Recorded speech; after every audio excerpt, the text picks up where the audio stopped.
এই ভিডিওটা আপনার জীবন বদলে দিতে পারে। একদিন হযরত মুহাম্মদ সাল্লাল্লাহু আলাইহি ওয়াসাল্লাম আয়েশা রাদিয়াল্লাহুকে ডেকে বললেন, হে আয়েশা, আজকে আমি অনেক খুশি। আজকে তুমি আমার কাছে যা চাইবে আমি তোমাকে তাই দেব। বলো তুমি কি চাও। এই কথাটা শুনে হযরত আয়েশা রাদিয়াল্লাহু চিন্তায় পড়ে গেলেন। আল্লাহর রাসূল সাল্লাল্লাহু আলাইহি ওয়াসাল্লাম তাকে কিছু একটা চাইতে বলেছেন। যেমন তেমন কিছু চেয়ে তো এই সুযোগ হেলায় নষ্ট করা যায় না। আর যা মন চায় তা তো চাইতে পারেন না। যদি কোনো ভুল কিছু চেয়ে বসেন, যদি নবীজি কষ্ট পেয়ে যান, এমন অনেক প্রশ্নই তার মনে উদয় হলো। এমত অবস্থায় আয়েশা রাদিয়াল্লাহু নবী করিম সাল্লাল্লাহু আলাইহি ওয়াসাল্লামকে বললেন, আমি কি কারো কাছ থেকে একটু পরামর্শ নিতে পারি? নবী করিম সাল্লাল্লাহু আলাইহি ওয়াসাল্লাম বললেন, ঠিক আছে, তুমি পরামর্শ নিয়েই আমার কাছে চাও। আয়েশা রাদিয়াল্লাহু তখন তার পিতা হযরত আবু বকর রাদিয়াল্লাহু এর কাছে পরামর্শ চাইলেন।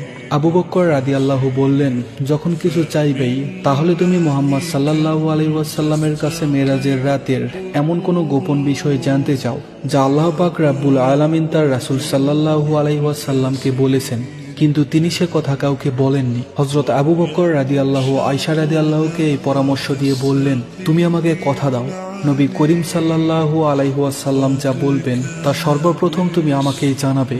আয়েশা রাদিয়াল্লাহু সম্মতি দিয়ে নবীজি সাল্লাল্লাহু আলাইহি ওয়াসাল্লামের কাছে গিয়ে বললেন, আমি মেরাজের রাতের এমন কোনো গোপন কথা জানতে চাই যা কখনো আপনি কাউকে বলেননি। প্রশ্ন শুনেই মুহাম্মদ সাল্লাল্লাহু আলাইহি ওয়াসাল্লাম মুচকি হেসে দিলেন।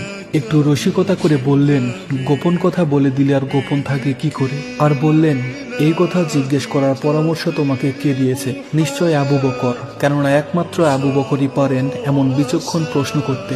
এরপর আয়েশা রাদিয়াল্লাহু তাআলা এর দিকে তাকিয়ে হযরত মুহাম্মদ সাল্লাল্লাহু আলাইহি ওয়াসাল্লাম বলতে লাগলেন, হে আয়েশা, আল্লাহ আমাকে মিরাজের রাতে বলেছেন, হে মুহাম্মদ সাল্লাল্লাহু আলাইহি ওয়াসাল্লাম, আপনার উম্মতের মধ্যে যদি কেউ কারো ভেঙে যাওয়া মন জোড়া লাগিয়ে দেয়, কোনো ব্যথিত হৃদয়ের ব্যথা দূর করে দেয়, তাহলে আমি তাকে বিনিময়ে বিনা হিসাবে জান্নাতে পৌঁছে দিব।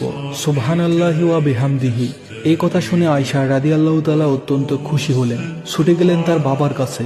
প্রতিশ্রুতি মতো হযরত আয়েশা রাদিয়াল্লাহু হযরত আবু বকর রাদিয়াল্লাহু এর কাছে এসে নবী করিম সাল্লাল্লাহু আলাইহি ওয়াসাল্লামের বর্ণিত কথাগুলো বললেন। কিন্তু তা শুনে আবু বকর রাদিয়াল্লাহু কাঁদতে শুরু করলেন। আয়েশা রাদিয়াল্লাহু আশ্চর্য হয়ে জিজ্ঞেস করলেন, বাবা, আপনি তো কত ভেঙে যাওয়া মন জোড়া লাগিয়েছেন, কত বাধিত হৃদয়ের ব্যথা দূর করেছেন, আপনার তো সোজা জান্নাতে যাওয়ার কথা, কিন্তু আপনি কাঁদছেন কেন? আবু বকর রাদিয়াল্লাহু বললেন, আয়েশা, কারো ভাঙা মন জোড়া লাগালে যেমন আল্লাহ সোজা জান্নাতে দিবেন, কারো মন ভাঙলে আল্লাহ যদি সোজা জাহান্নামে দিয়ে দেন। আমি না জানি নিজের অজান্তে কতজনের মন ভেঙেছি, কতজনকে কষ্ট দিয়েছি।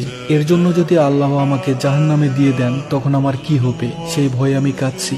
সুবহানাল্লাহ। মানুষ হলো আশরাফুল মাখলুকাত, আর তাই একজন ব্যথিত মানুষের ব্যথা দূর করতে পারলে, একটা ভাঙা হৃদয়কে জোড়া লাগিয়ে দিতে পারলে আল্লাহ আমাদের বেহেশত দান করবেন।